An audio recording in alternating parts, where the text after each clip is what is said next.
જીવનમાં સાચા માણસો જ દુઃખી કેમ થાય છે? જાણી લો આ વાતો. નંબર 1. આ દુનિયા પણ અજબ છે સાહેબ. જો વિશ્વાસ તોડો તો લોકો રડે છે, અને જો વિશ્વાસ રાખો તો એ જ લોકો આપણને રડાવે છે. તેથી દરેક વ્યક્તિ પર આંખ બંધ કરીને વિશ્વાસ કરવો નહીં. નંબર 2. સૌથી વધારે ગુસ્સો ત્યારે આવે છે જ્યારે સામેની વ્યક્તિ પોતાને ખોટી હોવા છતાં આપણને ખોટા સાબિત કરવાની કોશિશ કરે છે. આવા લોકો સામે શાંતિ રાખવી સૌથી મોટી સમજદારી છે. નંબર 3. ક્યારેય દુઃખી ના થવું મિત્રો, અને પોતાની જાત ઉપર વિશ્વાસ રાખો. એક દિવસ એવો જરૂર આવશે કે ઘડિયાળ બીજાની હશે, પરંતુ સમય તમારો ચાલતો હશે. નંબર 4. કોઈ પણ કામ કરતી વખતે ભૂલો થવી સામાન્ય છે, પરંતુ સમજદાર માણસ એ છે જે એક જ ભૂલ વારંવાર નથી કરતો અને પોતાની ભૂલોમાંથી શીખી આગળ વધે છે. નંબર 5. કેટલાક લોકો પળભર ખુશ રહેવા માટે આખી જિંદગી દુઃખી રહેતા હોય છે. સાચી ખુશી હંમેશા ધીરજ અને સમજદારીથી મળે છે. નંબર 6. ઘણીવાર કિસ્મત ખરાબ નથી હોતી, પરંતુ આપણા નિર્ણયો ખોટા હોય છે. તેથી જીવનમાં દરેક નિર્ણય વિચાર કરીને લેવો જોઈએ. નંબર 7. સમય અને શબ્દ બંનેનો ક્યારેય ખોટો ઉપયોગ ન કરવો જોઈએ, કારણ કે આ બંને એકવાર જતા રહે પછી પાછા નથી આવતા. નંબર 8. જો જીવનમાં ખુશ રહેવું હોય તો પોતાના નિર્ણયો પોતાની પરિસ્થિતિ જોઈને લેવા જોઈએ, બીજાની જિંદગી જોઈને નહીં. નંબર 9. સમસ્યાઓ જીવનમાં કોઈ કારણ વગર આવતી નથી. દરેક મુશ્કેલી આપણને કંઈક શીખવવા અને મજબૂત બનાવવા માટે આવે છે. નંબર 10. જીવનમાં આગળ વધવા માટે ઘણીવાર પાછળ હટવું પડે છે, કારણ કે ધીરજ રાખનાર માણસ જ સાચી સફળતા મળે છે. નંબર 11. કદર અને સમય બંને કમાલના હોય છે. જેને આપણને કદર આપીએ છીએ તે સમય નથી આપતા, અને જેને આ સમય આપીએ છીએ તે આપણને કદર નથી આપતા. નંબર 12. દુનિયામાં કેટલાક લોકો એવા પણ હોય છે કે તમે તેમને કેટલો પણ પ્રેમ આપો છતાં પણ તેઓ તમને દગો આપી જાય છે. નંબર 13.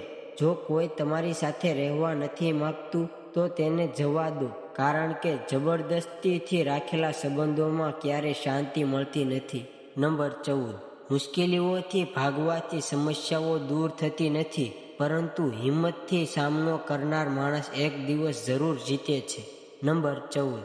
કોઈના હાલના સમયને જોઈને તેનો મજાક ન ઉડાડવો જોઈએ, કારણ કે સમય બદલાતા મોડું નથી લાગતું. નંબર 16. સંબંધ હંમેશા એવા લોકો સાથે રાખો જે તમને સ્નેહ અને સન્માન આપે. ફક્ત ભીડ વધારવાથી કોઈ ફાયદો નથી. નંબર 17. આજકાલ લોકો ત્યાં સુધી જ પોતાના હોય છે જ્યાં સુધી તેમને આપણાથી કોઈ સ્વાર્થ હોય છે. નંબર 18. ખરાબ સમય હંમેશા નથી રહેતો. આજે મુશ્કેલી છે તો કાલે સારો સમય પણ જરૂર આવશે.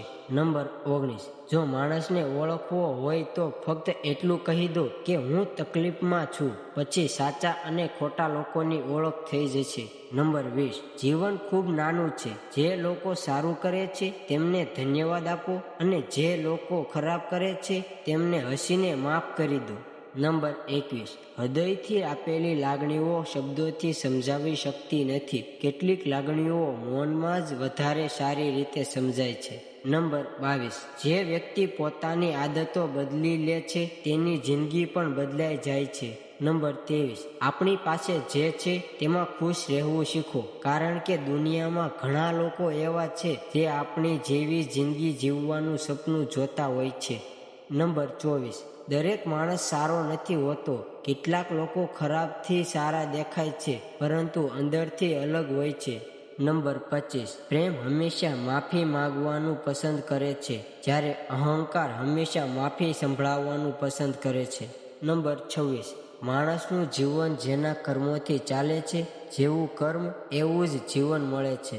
નંબર 27. જીવનમાં ક્યારેય બધું ખતમ થતું નથી. દરેક અંત પછી એક નવી શરૂઆત રાહ જોઈ રહી હોય છે. નંબર 28. રડીને તૂટેલો માણસ જ સૌથી વધારે મજબૂત બને છે. તેથી પોતાની લાગણીઓને બદલાવી રાખવી નહીં. નંબર 29. આજકાલ જો કોઈનો મતલબ ન હોય તો લોકો વાત કરવાનું પણ બંધ કરી દે છે. નંબર 30, જીવનની લડાઈ ઘણીવાર એકલાએ જ લડવી પડે છે, કારણ કે લોકો સાથ ઓછો અને સલાહ વધારે આપે છે. નંબર 31, સમય તો સમય પર બદલાય છે, પરંતુ માણસ ગમે ત્યારે બદલાઈ જાય છે. નંબર 32, કેટલાક લોકો આપણો ઉપયોગ કરીને પછી આપણામાં ખામીઓ શોધવા લાગે છે. આવા લોકો માટે ક્યારેય દુઃખી ન થવું. નંબર 33, પોતાને આગળ વધવામાં એટલો સમય લગાવો કે બીજાની બુરાઈ કરવાનો સમય જ ના મળે. નંબર 34, માફ કરવું સરળ હોઈ શકે, પરંતુ બીજી વાર વિશ્વાસ કરવો ખૂબ જ મુશ્કેલ હોય છે. નંબર 35, જે લોકો દર્દ સમજે છે તેઓ ક્યારેય બીજાના દુઃખનું કારણ નથી બનતા. નંબર 36, ઘણીવાર સૌથી વધારે હસતો માણસ અંદરથી સૌથી વધારે તૂટેલો હોય છે. નંબર 37, કેટલાક લોકો ફક્ત ટાઈમપાસ માટે સંબંધો બનાવે છે અને પછી કોઈ કારણ વગર દૂર થઈ જાય છે. નંબર 38, કોઈ પણ કામ શરૂઆતમાં મુશ્કેલ લાગે છે, પરંતુ પૂર્ણ થતા પછી એ જ કામ સરળ લાગે છે.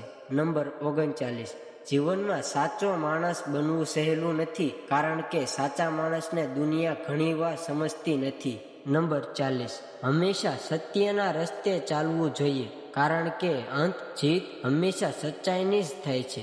જો આ વિડીયો તમને પસંદ આવ્યો હોય તો વિડીયોને લાઈક કરજો, ચેનલને પણ જરૂરથી સબસ્ક્રાઈબ કરજો અને બાજુમાં આપેલ બેલ આઇકોનને પ્રેસ કરીને ઓલ પર સિલેક્ટ કરી લેજો, જેથી તમને વિડીયોની નોટિફિકેશન સૌથી પહેલાં મળતી રહે. અને કોમેન્ટ બોક્સમાં જય શ્રી રામ જરૂરથી લખજો. વિડીયોને છેલ્લે સુધી જોવા બદલ આપનો ખૂબ ખૂબ આભાર.